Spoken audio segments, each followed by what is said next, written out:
আসসালামু আলাইকুম বন্ধুরা, ভাবলাম লাস্ট রোজায় বিরিয়ানি করতে বলি মাকে, তাই ডিমের বিরিয়ানি করলো মা।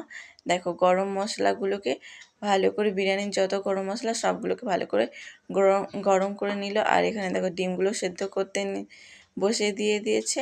আর এখানে পেঁয়াজ কুচি করে নিয়েছে আগে থেকে আলুগুলোকেও কুচি করে রেখে দিয়েছে। আর গরম মশলাগুলোকে আমি ভালোভাবে গুঁড়ো করে নিলাম। তো ভালো করে এখানে গুঁড়ো করে নিলাম গরম মশলাগুলো। তো এখানে বিরিয়ানির আলুটাও সেদ্ধ করতে বসিয়ে দিয়েছে লবণ আর জাফরান দিয়ে। এখানে ডিমটাকেও সেদ্ধ করার পর ভেজে নিচ্ছে। এখানে দেখতে পাচ্ছ কেওড়া জল আর গোলাপ পানি দিয়ে, আর এখানে মিঠা আতর দিয়ে ভালো করে গুলে নিচ্ছে। আর এখানে দিয়ে দেব জাফরান দিয়ে এই মিশ্রণটিকে ভালো করে গুলে নেব। তো এখানে ভাত রান্নাও আমাদের হয়ে গেছে, অলমোস্ট কমপ্লিট। আর এখানে তরকারিটা যেমন ডিমের তরকারি রান্না হয় ওই রকম একটু কষা টাইপের রান্না করে নিয়েছে। এখানে অয়েল দিয়ে হাঁড়িতে, তারপরে এখানে ভাতগুলো এইভাবে ছড়িয়ে দিয়ে দিচ্ছে। তারপরে এখানে দিয়ে দেবে পেঁয়াজ বেরেস্তা, আর দিয়ে দেবে সেই মশলাটা যেটা আগে থেকে তৈরি করে রেখেছিলাম।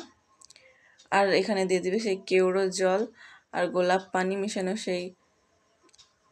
আর এখানে তরকারিটা দিয়ে দিচ্ছে ডিমের তরকারি, ডিমটা আলুটা সহ একসঙ্গে কষিয়ে রান্না করেছিল সেটা দিয়ে দিচ্ছে এখানে।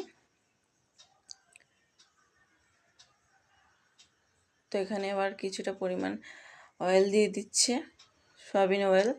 আবার এখানে রাইস দিয়ে দিচ্ছে, আবার কেওড়া জল গোলাপ পানি, আবার সেই মশলাটা দিয়ে দিচ্ছে এখানে।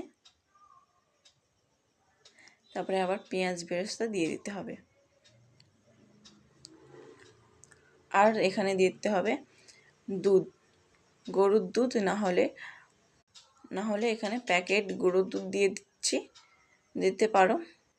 আমরা প্যাকেট দুধ দিচ্ছি। তো এখানে আবার দিয়ে দিচ্ছি অয়েল। তো আমাদের বিরিয়ানিটা রেডি। তো এবার বিরিয়ানিটা আমরা দমে বসিয়ে দেব। আর এখানে দিয়ে দিচ্ছে ঘি, দিয়ে আমরা দমে বসিয়ে দিলাম। তো বিরিয়ানিটা দমে বসিয়ে দিচ্ছে, আর এখানে আমাদের বিরিয়ানিটা রেডি।